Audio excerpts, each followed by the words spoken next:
Hello there everyone, welcome back to our channel. In today's video, you are going to see how to delete your X account permanently. So let's get right into it. Head over to your web browser or your mobile application. If you are on your web browser, search for X. Once you're there, make sure you have logged in into your desired account and then just tap on More. Go to Settings and Privacy. Then go to your account. This interface will show on your mobile app. When you go to settings, you just have to tap on your account. Then this interface will appear. From here, just tap on deactivate your account. Once you're there, you must know that if you tap on deactivate, your account will be deactivated for 30 days.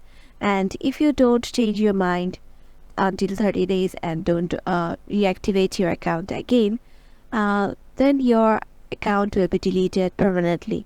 And if you do, your account will be again available to use.